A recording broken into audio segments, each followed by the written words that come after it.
Shalom, it's Rabbi David Barron here at Temple of the Arts at our beautiful Saban Theater in Beverly Hills with my weekly Torah Talk. And some of the exciting news we have to announce is joining our clergy team of Cantor Alicia Pierce and Sharon Farber will be Chazan Cantor Nathan Lamb. We're very excited to welcome Nathan and his entire family and friends from around the community to join us.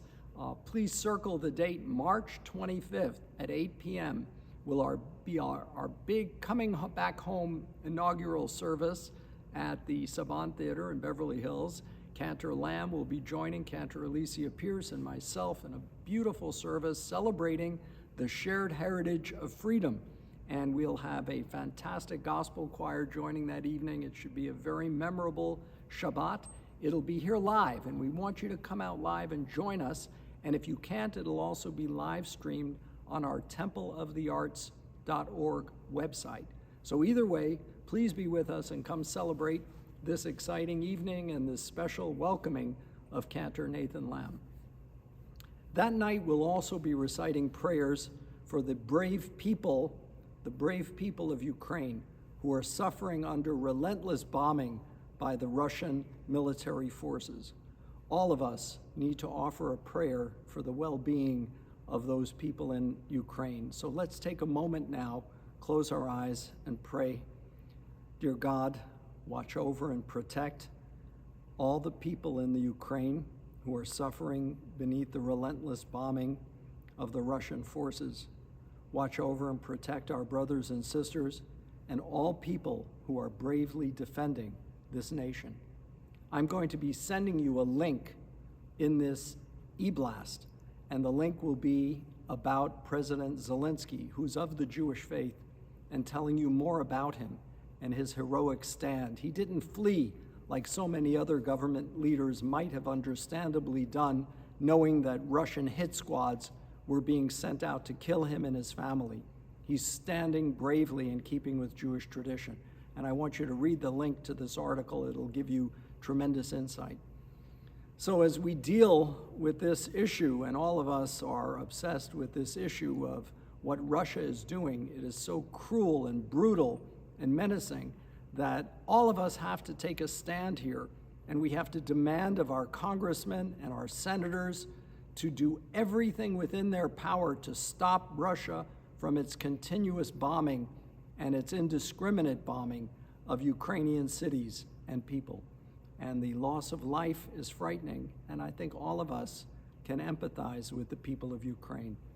You know, that's part of what being a religious community of faith is all about, knowing that you're not alone in this world and that you have to link up with other like-minded people who believe in a certain set of values and that will not tolerate tyranny. That was the great struggle of the Jewish people against the leadership of Pharaoh in the biblical epic story of the Exodus from Egypt. If you remember, Pharaoh offered a compromise. Take a few of your men and go in the wilderness and worship your God. And Moses said, no. If we go into freedom, it will be with our young and our old, with our sheep and our cattle. We will not compromise with tyranny.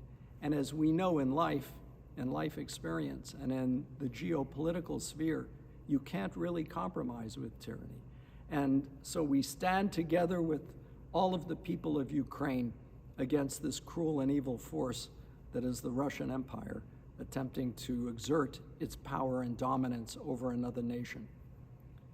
In our Torah reading this Shabbat, it is the last chapter, the last portion of the book of Exodus, the story of the great Exodus from Egypt. It's the portion of Pikudei, and it describes all in great detail the completion of the building of the Mishkan.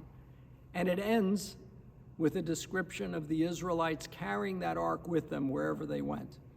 Max de Monte, the historian, said part of the genius of the Jewish people was the portability of the Jewish religion, that it could be taken with them to any civilization or culture where Jewish people lived in the diaspora. What made Judaism portable, something you could take with you, was of course the great genius of the rabbis in the Talmud that enabled Judaism to become that portable religion and survive through thousands of years of the diaspora experience. But all of us recognize that we take a certain set of values with us wherever we go, wherever we may be living or visiting, and those values are permanent and they stay with us. At the end of the Torah reading, whenever we finish one of the 5 books of the Torah, the 5 books of Moses, we say the following words, and I'd like you to repeat them with me. Chazak, chazak, v'nit chazek. Let us be strong, let us be strong, and let us strengthen one another. We send that message to our brothers and sisters and all the people of the Ukraine, and we pray that this strengthening prayer will enable survival and will enable us to see an end to the violence and warfare that's taking place there.